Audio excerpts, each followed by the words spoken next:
Particularmente, sempre gostei de todos os tipos de obras cinematográficas, seja aquelas cujo objetivo é somente nos entreter ou fazer alguma reflexão. São únicas as produções que conseguem fazer os dois de forma fantástica. No gênero do terror, desde os filmes de zumbis de George Romero, essas características estavam presentes e atualmente um diretor vem se destacando bastante nesse quesito, trazendo para os seus longas críticas importantes e ao mesmo tempo conseguindo com que a gente esteja imerso em suas histórias. Estou me referindo a Jordan Peele, e na sua obra-prima de estreia, o filme Corra, o diretor conseguiu fazer ambos com muito primor. O prólogo do filme nos entrega com poucas palavras sobre o que será abordado. Ele quer nos passar a ideia de como o negro nos Estados Unidos se sente deslocado, até mesmo andando sozinho em um bairro majoritariamente de brancos. Mas, ao cair na armadilha e a trilha sonora que vem em seguida, percebemos o quão sinistro será o enredo. A tradução da música é justamente um aviso para que o coelho, a presa em questão, corra, fuja, pois o seu predador está à espreita. O carro na cor branca não é uma escolha à toa, é para lembrarmos dos Cavaleiros Brancos da Ku Klux Klan. Para quem não conhece, era uma organização terrorista que foi criada depois da Guerra Civil Americana, por ex-soldados confederados com o objetivo de perseguir e assassinar negros. Os primeiros momentos que surgem os protagonistas, a direção já consegue nos manipular com o ar romântico entre os dois, como por exemplo o uso da música, e uma sequência que lembra bem filmes românticos. Compreendemos sem precisar que o roteiro explique de forma falada que Chris é fotógrafo. Os detalhes de roteiro nos enganam desde o início. O cuidado da personagem Rose ao jogar o cigarro denota que não é uma preocupação por uma pessoa amada, mas pela saúde de sua mercadoria, pois precisa do casulo saudável. O acidente ao atropelar o cervo já mostra quem tem empatia na história. Ela não se importa com o animal, não ativa nenhum tipo de curiosidade para saber o que aconteceu com a vítima. No entanto, ele fita a morte, com um olhar que traz alguma profundidade ao personagem.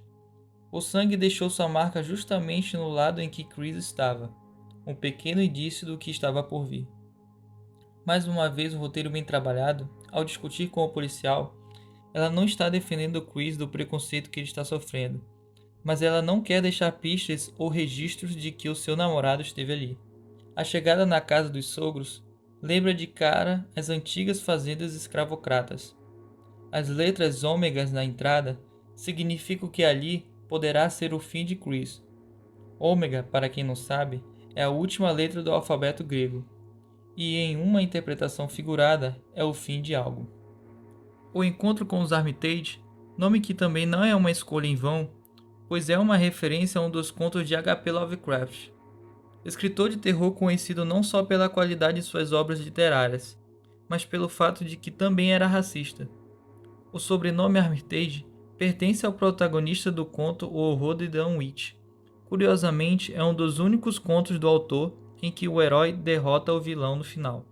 Ou seja, como Lovecraft era abertamente racista, o diretor Jordan inverte os papéis, tornando o nome de seu protagonista como vilão e sendo derrotados ao final.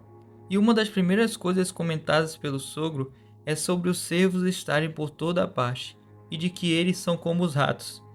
Discurso parecido com o que a Alemanha nazista adotava se referindo aos judeus. E não para por aí. A expressão cervo negro era um insulto racista nos Estados Unidos pós-reconstrução, usado para homens negros que se recusavam a obedecer os brancos. O símbolo do veado estará sempre em evidência ao longo do filme, apontando que Chris poderá ser mais uma vítima, um troféu na parede. A caça está acontecendo e ele mordeu a isca. A cena da hipnose traz a chuva de forma minuciosa na trilha sonora, antecipando uma memória traumática do protagonista. A culpa é explorada pela vilã.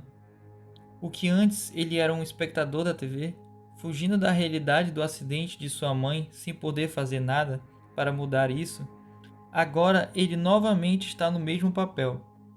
A escolha de fotografia relembra um televisor, estando impossibilitado de alterar algo, perdendo o próprio controle de sua mente e corpo e sendo ele o controlado. A sequência, além de trazer angústia para o momento, porque vemos o protagonista paralisado, não podendo fazer nada para mudar a situação, como uma crítica de que os afro-americanos se sentem muitas vezes sem voz, incapacitados pela opressão. A fotografia, junto com o cenário, continua dando aulas e aulas. As cadeiras sendo posicionadas para o objeto de desejo que será leiloado em seguida, antecipando o leilão que ocorrerá, como acontecia antigamente na época da escravidão. Os convidados chegam como se fosse um cortejo de um velório, para o futuro corpo que irá perder o seu espírito, ou melhor, dizendo sua total essência. O racismo velado dá as caras novamente, principalmente com a erotização da pele negra ser a cor do pecado e escrava sexual. Pessoas negras sendo manipuladas, mostrando que o racismo hoje em dia continua atuante, mas de forma sutil.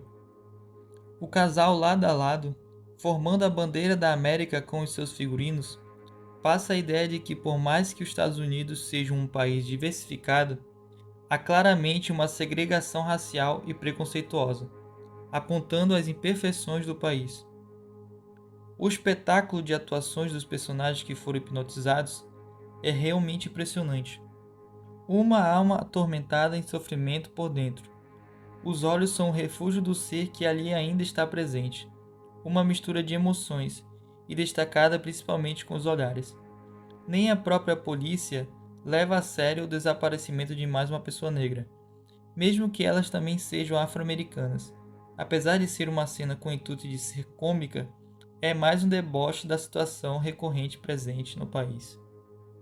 A propaganda passada pelos Armitage pode ser interpretada como uma crítica à mídia, e como eles tentam normalizar certos atos repugnantes, assim como a fala do comprador de Chris, mais uma vez tentando velar o seu racismo. Por ironia do destino, o personagem é cego, e diz não se importar com a cor de Chris. Isso é a crítica às pessoas que dizem não terem preconceito, mas no fundo também não exibe nenhum tipo de empatia ou compaixão, não se importando se Chris terá o controle ou não de sua mente. O que vale para ele é enxergar pelos olhos de seu casulo, não dando a mínima para o seu destino. Em seguida, na fuga do protagonista, ele colhe o algodão para tampar os ouvidos contra a hipnose. Logo o algodão, que era uma das principais plantações na era da escravidão americana.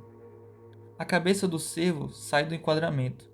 O jogo se inverte da caça se tornando o predador, matando Jim com o próprio símbolo de sua ignorância, assim como na sua fala de que o fogo é uma forma de purificação.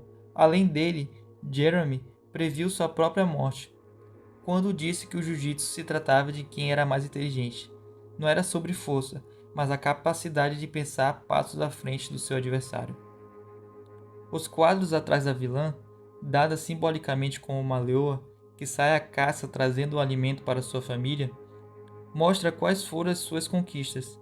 Até seu figurino final lembra de uma caçadora. E a cereja do bolo.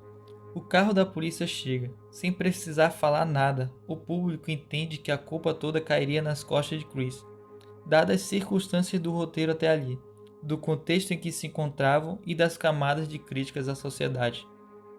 O plot twist na chegada de seu amigo dá ao filme um final feliz. Ele não precisava matar Rose, mas deixou ela morrer, como no acidente com a sua mãe. Mas dessa vez, ele fez essa escolha, deixando para trás os medos e traumas do passado e conseguindo seguir em frente, por mais doloroso que tenha sido viver tudo aquilo. Então é isso, turma. Mais uma vez, muito obrigado por ter acompanhado esse vídeo até aqui. E se você curtiu, não se esqueça de se inscrever no canal, pois isso irá me ajudar bastante nesse início. E caso você tenha alguma opinião, alguma crítica ou sugestão, deixe aí nos comentários. E se você conhece outro filme que, além de te entreter e te deixar imerso na história, consegue também trazer críticas importantes, sejam elas interpretativas ou até mesmo claras no roteiro, deixe aí também nos comentários. Espero que tenham curtido esse vídeo e até a próxima.